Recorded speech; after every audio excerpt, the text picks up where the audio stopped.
bukan siapa-siapa yang akan mampu untuk menghargai kita secara konsisten terus-menerus. Yang mampu menghargai diri kita secara konsisten terus-menerus, ya cuma diri kita sendiri. Diri kita kepada diri kita. Ini yang akan menghargai terus-menerus. Lawang sampai yang namanya maling, sudah tahu-tahu berbuat salah, dicekal sama polisi, dia masih bela diri kan? Iya.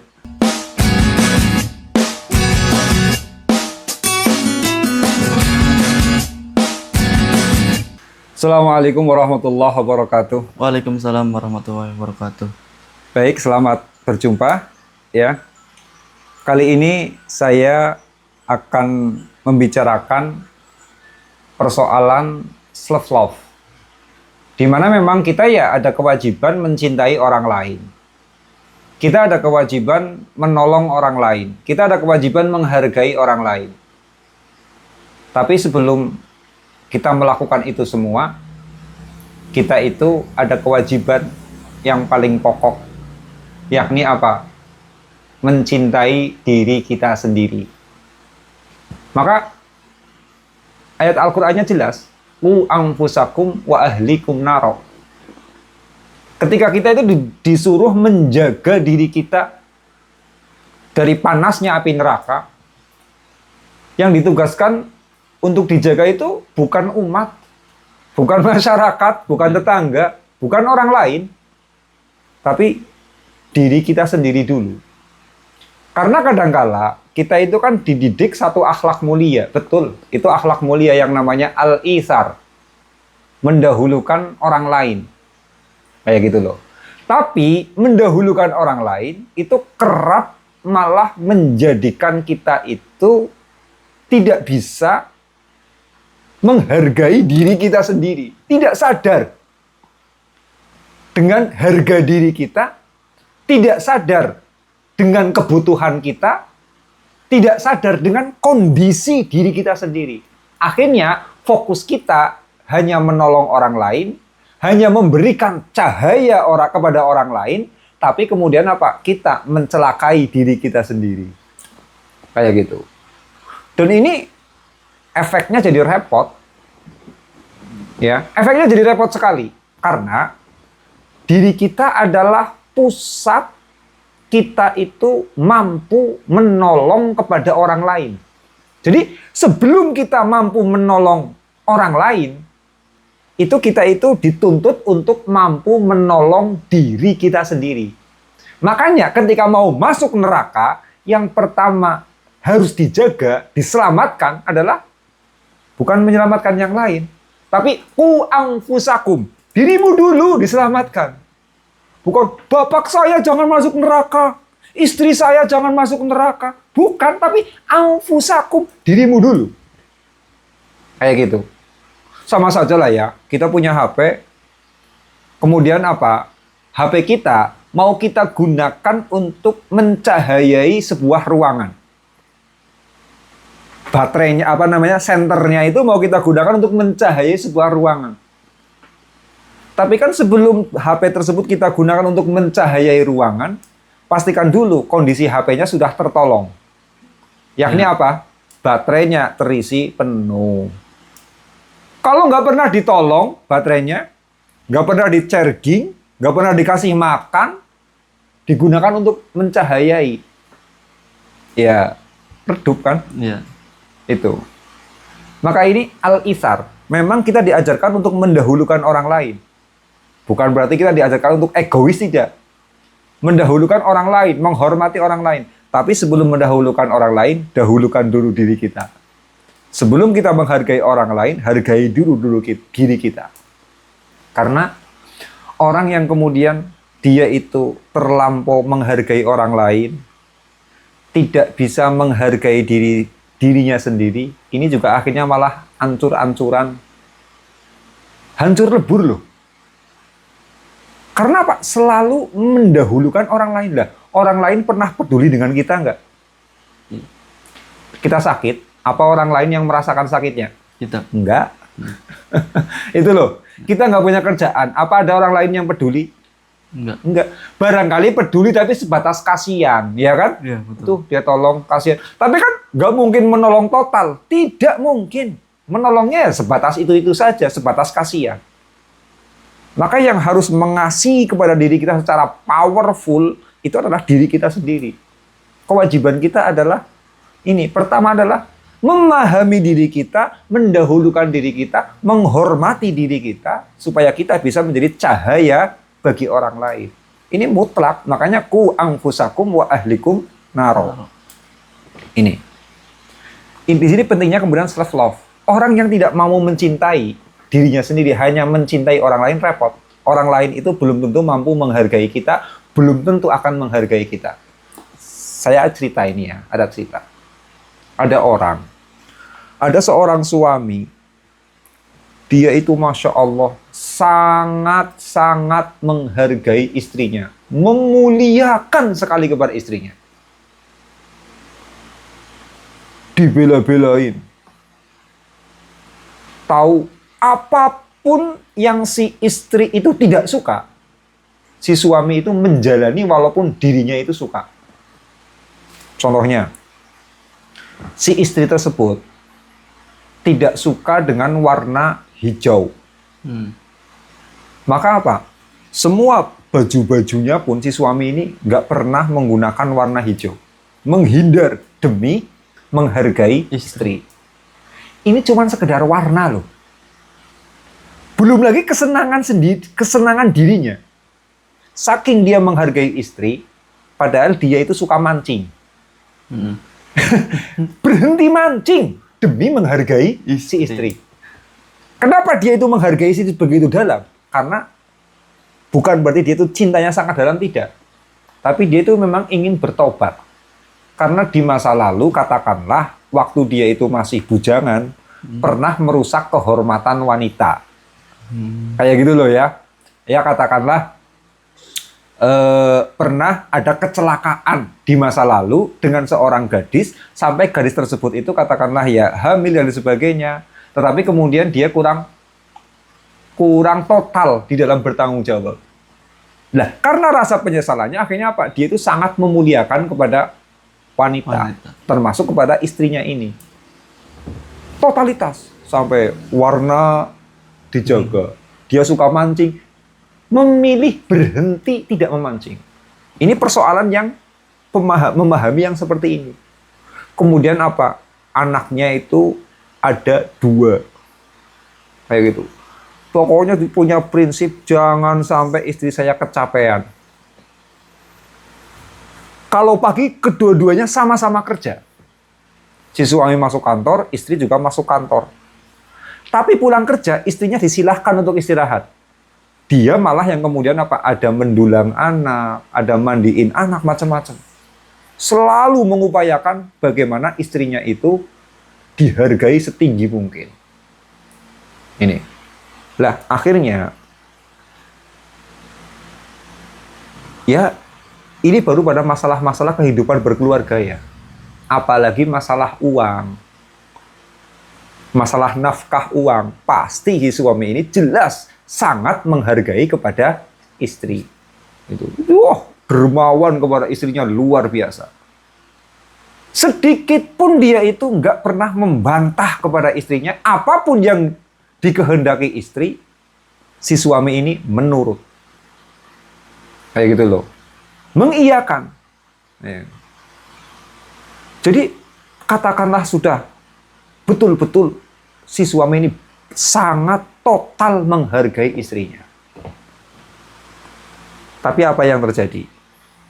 Setelah pernikahan itu berjalan sekitar 4-5 tahun. Itu ternyata istrinya itu kemudian selingkuh. Kayak gitu loh, selingkuh. Pacaran dengan laki-laki lain. Dua ketahuan ini kan kemudian apa? Dia itu kemudian betul-betul drop. Ya Allah, apakah ini karma saya? Karena saya dulu pernah merusak kehormatan seorang wanita, sekarang saya menerima keadaan seperti ini. Dia tanya sama saya, iya, karma itu bagian dari karma, betul. Tapi juga ada faktor lain. Ada persoalan lain. Kenapa kemudian istrinya itu tega berbuat seperti itu? Karena apa sih? Karena Anda itu kurang bisa menghargai kepada diri Anda sendiri. Si istri hanya total Anda itu hidupnya hanya menghargai istri sampai Anda itu tidak sanggup, tidak pernah menghargai kepada diri Anda sendiri. Anda itu laki-laki, tapi hanya berkorban kepada istri. Sementara orang diberi pengorbanan, iya awalnya dia itu merasa diberi pengorbanan. Tapi sesudah pengorbanannya begitu banyak, justru pengorbanan ini menjadi tidak ada nilainya. Itu. Kebaikan, iya itu baik sekali. Kita memberikan kebaikan kepada orang lain sekali, itu berharga. Tapi nanti kalau sudah berulang-ulang begitu sering, nggak ada harganya loh kebaikan kita loh. Itu. Ini kenapa kok kemudian tidak ada harganya? Karena segala sesuatu itu memiliki sistem adaptatif. Di mana sesuatu itu akan menjadi sesuatu yang wow, yang berharga kalau pertama kali mengalami. Sesudahnya itu biasa-biasa saja atau ada efek euforia. Itu loh ya. Ada efek euforia. Iya, kita dihadang hantu. Ketakutan yang pertama. Tapi kalau 2 kali, 3 kali, 4 kali, 5 kali, 6 kali sering dihadang hantu, biasa saja kan? Iya. Kayak gitu loh. Kita lewat di depan kuburan. Mungkin sekali lewat, pertama kali lewat kita ketakutan. Diulang-ulang terus, jadi biasa saja. Sama saja. Orang menerima kebaikan dari kita, ini sama. Pertama kali diberikan, kedua kali diberikan, 3 kali diberikan, masih berharga. Tapi kalau kemudian sering diberikan lagi, berikan lagi, lama-lama menjadi biasa-biasa saja. Pemberian kita, kebaikan kita tidak berharga sama sekali. Ini yang namanya orang lain seperti itu. Makanya saya menjelaskan kepada suami tersebut, Anda ada kesalahan di sini. Kesalahan apa? Tidak bisa menghargai diri Anda sendiri. Karena apa? Kenapa istri kok tega padahal selalu dimuliakan oleh Anda? Kenapa tidak membalas dengan kemuliaan? Dikarenakan apa? Dikarenakan, ya ini hakikatnya. Orang lain menghargai kepada kita, itu bukan jaminan. Yang akan menjamin bahwa kita selalu berharga, itu adalah diri kita sendiri. Kalau selamanya, kalau diri kita, lah itu memang selalu akan menghargai kepada diri kita. Makanya bukan siapa-siapa yang akan mampu untuk menghargai kita secara konsisten terus-menerus. Yang mampu menghargai diri kita secara konsisten terus-menerus, ya cuma diri kita sendiri. Diri kita kepada diri kita. Ini yang akan menghargai terus-menerus. Lawang sampai yang namanya maling, sudah tahu-tahu berbuat salah, dicekal sama polisi, dia masih bela diri kan? Iya. Karena apa? Saking dalam keadaan dia itu terpojok sebagai maling yang berbuat dosa, yang berbuat kriminal, dia masih menghargai dirinya. Bahwa saya bukan malingnya, saya jangan dihukum. Itu saling dia itu menghargai diri. Sedosa-dosanya diri kita, sejahat-jahatnya diri kita, seterpuruk-puruknya diri kita, tetap diri kita lah yang mampu menghargai diri kita secara konsisten. Orang lain, termasuk anak, termasuk istri, beda urusan. Karena apa? Itu adalah orang di luar diri kita. Ya gitu. Nah ini, kenapa si istri kemudian kok tega selingkuh?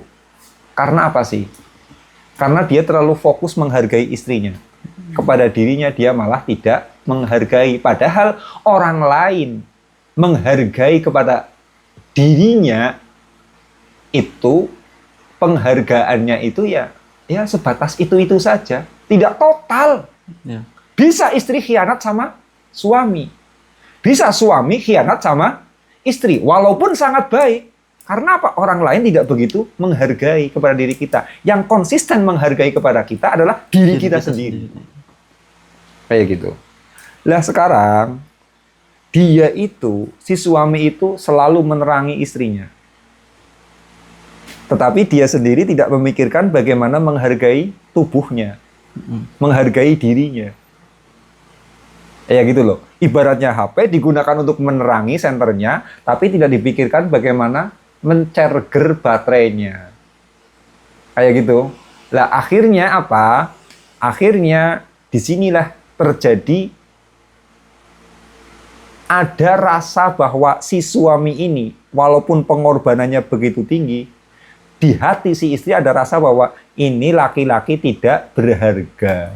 Karena apa? Sekalipun dia memberikan kebaikan kepada istri, tapi itu kebaikan yang sudah dilakukan berulang-ulang, akhirnya menjadi biasa-biasa saja. Nah, ada kesempatan dia jatuh cinta kepada orang lain, si istri kemudian selingkuh, mengkhianati kepada suami. Akhirnya air susu dibalas, air tuba. Kayak gitu loh. Ya. Sekarang coba, andai kata si suami ini memahami konsep bahwa yang harus dia hargai lebih dulu adalah tubuhnya, yang harus dia hargai lebih dulu adalah dirinya. Ini si istri itu akhirnya apa? Memiliki rasa segan untuk berbuat jahat kepada si suami. Kayak gitu loh. Aduh suamiku, dia orangnya sangat menjaga harga dirinya. Nanti kalau saya selingkuh, dia pasti ngamuk habis-habisan. Takut kan jadinya? Iya. Ngamuknya si suami karena si suami itu menghargai kepada dirinya. Kayak gitu loh. Maka kita itu harus tahu, memang kewajiban kita memuliakan orang lain. Bahkan memuliakan istri itu mutlak kewajiban. Memuliakan anak itu mutlak kewajiban. Tapi dahulukan dulu memuliakan diri kita, karena kita nggak tahu besok dia orang yang kita baiki begitu fokus, begitu total, ternyata dia adalah orang yang mau menjatuhkan kita. Karena kebaikan ternyata tidak ada artinya apa-apa ketika dilakukan secara berulang-ulang. Ini, jadi kacaunya di sana. Lah saat kita itu kemudian mampu menghargai kita mampu mencintai diri kita. Contohnya kayak gini lah ya, coba si suami. Kalau si suami ini mampu membangun self-worth-nya, mampu membangun harga dirinya di depan istri, tidak mudah dijatuhkan. Artinya kayak gini, dia punya uang, ya sudahlah fokuskan kepada dirinya untuk membahagiakan, di samping membahagiakan istrinya. Kemudian apa? Ya jangan berlebihan lah. Masa kan punya kesenangan kesenangan apa? Mancing aja sampai kemudian berhenti. Ya akhirnya apa? Lah suami saya disuruh apa aja nurut sama saya, kok bodoh amat, saya yang berkuasa. Akhirnya kayak gitu. Padahal tugas suami bukan cuma memuliakan istri, tapi tugas suami adalah sebagai pemimpin keluarga. Ar-rijalu qawwamuna 'alan nisa. Laki-laki pemimpin bagi perempuan. Tugasnya sebagai pemimpin, bukan cuma tugas untuk memuliakan si istri. Lah, sebagai pemimpin, ya harus jaga martabat. Bagaimana perintah-perintahnya dijalankan. Bagaimana aturan-aturannya dijalankan. Ini seorang pemimpin. Makanya seorang pemimpin harus mampu mencintai kepada dirinya sendiri dulu. Ini. Nah, si suami ini ketika curhat sama saya, akhirnya apa? Coba jenengan sekarang rubah. Jangan cuma menghargai istri. Karena ujung-ujungnya nanti akan disampahkan. Orang lain nggak bisa dipercaya untuk konsisten menghargai kita. Nggak bisa. Makanya Anda yang harus menghargai diri Anda sendiri. Coba sekarang, terjang itu. Jangan suka mancing. Ayo berangkat mancing. Nggak usah takut sama istri. Kayak gitu loh. Pulang dari kantor. Jangan kemudian pekerjaan diselesaikan sendiri. Kayak gitu. Kalau bisa dengan istirahat, istri suruh kerja. Kenapa saya balik supaya dia egois? Bukan egois, saya tugaskan dia untuk mencintai kepada dirinya sendiri. Karena apa? Yang mampu ya menghargai kepada diri kita adalah ya diri kita sendiri. Konsisten tuh nggak mungkin berkhianat. Ya, diri kita nggak mungkin berkhianat kepada diri kita, nggak mungkin. Oh, nyuri aja ya, kemudian kita nggak mau ngaku kok. Persoalannya kita sangat menghargai diri kita. Ini. Lah ini loh.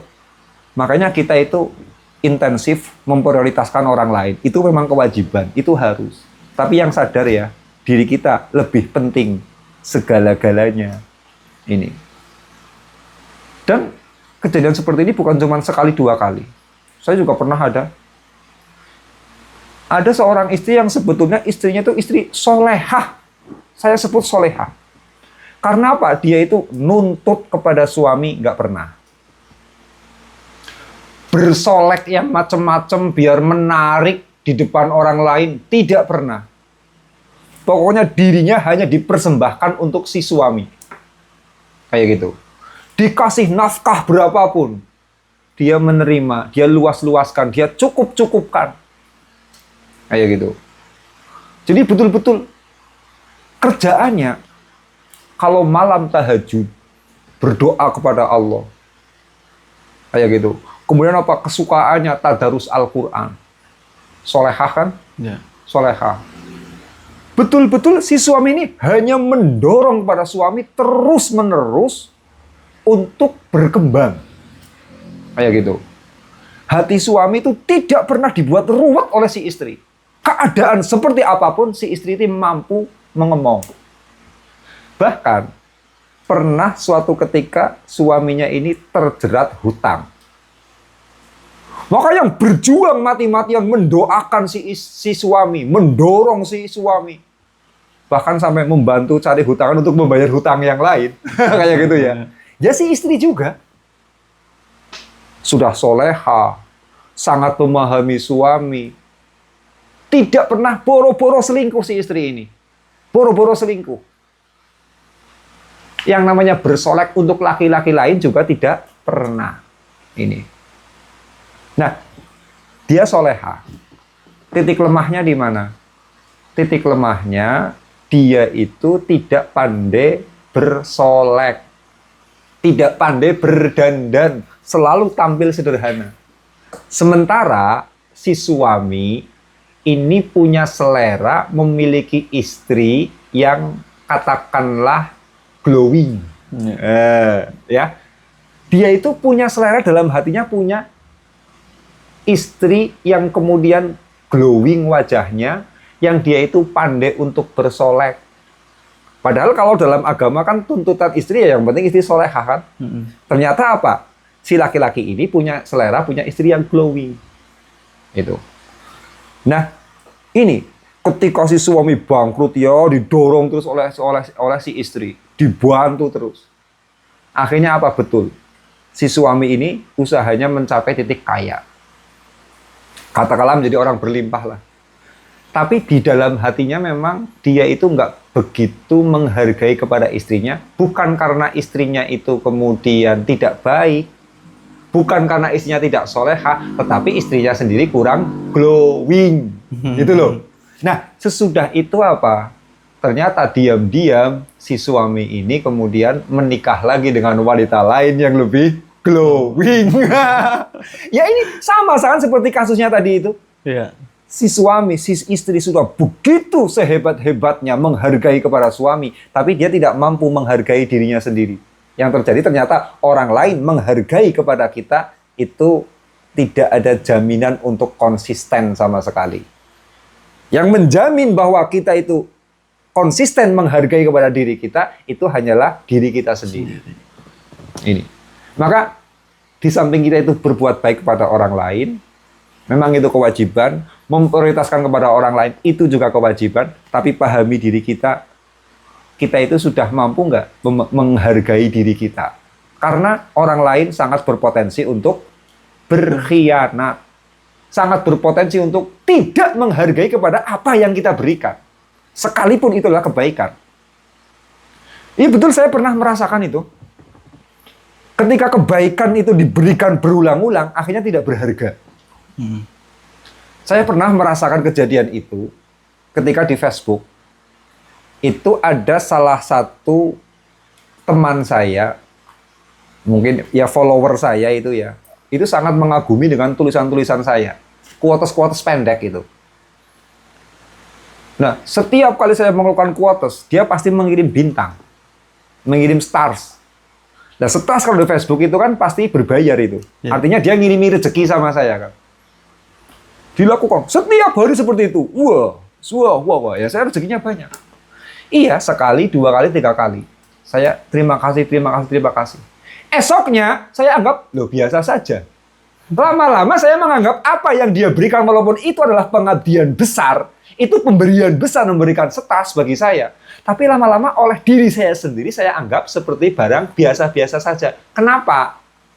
Karena ini, kebaikan pun ketika berulang-ulang terus diberikan, lama-lama itu kemudian yang diberi kebaikan itu tidak menghargai. Itu. Dan ini akhirnya apa? Berpotensi orang lain itu, walaupun dia sudah kita beri kebaikan, dia akan memberi tuba, walaupun kita itu sudah memberikan susu. Itu loh. Air susu dibalas air tuba.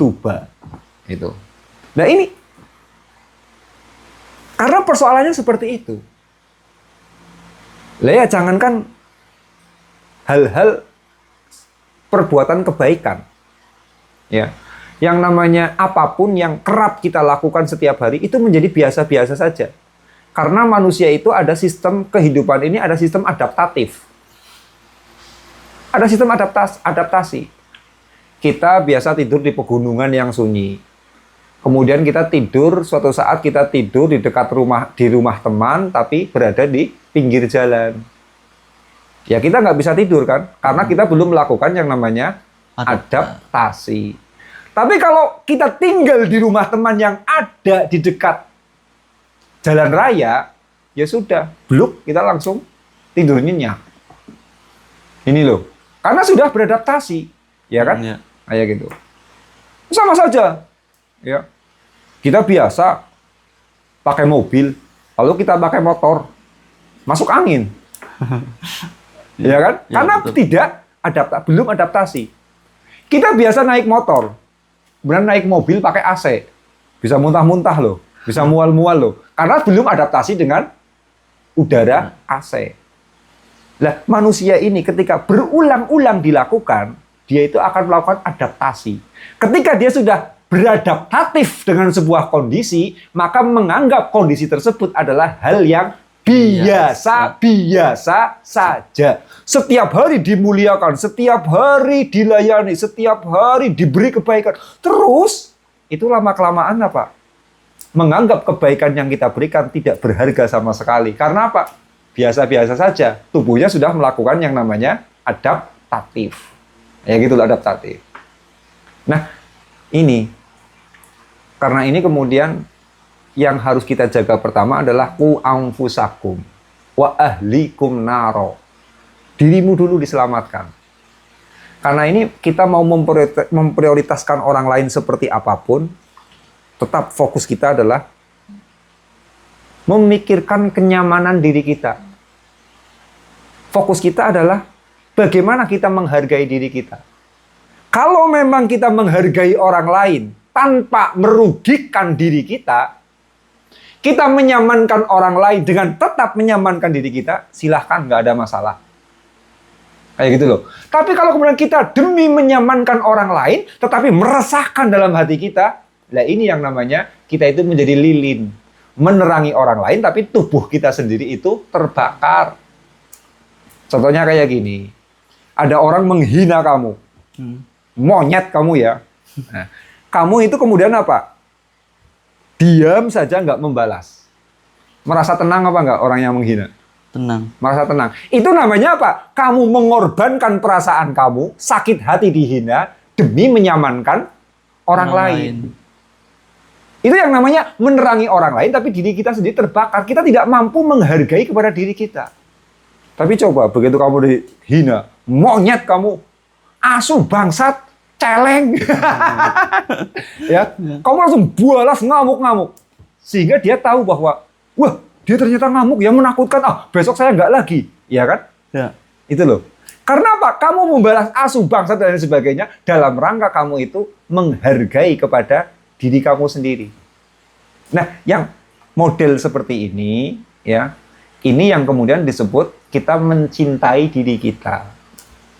Maka kita mau menyamankan kepada orang lain, pastikan dulu kita menyamankan kepada diri kita. Nah, yang repot pada masalah ini adalah orang yang sering tidak enak hati. Orang kok punya penyakit nggak enak hati. Ini sering jadi korban kayak gitu loh. Korban-korban di mana orang lain memperlakukan dirinya seenaknya. Sementara dia sendiri tidak pernah sadar dengan harga dirinya. Akhirnya dia itu kemudian mengorbankan dirinya untuk mengamankan orang lain, untuk menyamankan orang lain, tetapi kenyamanan dirinya terganggu.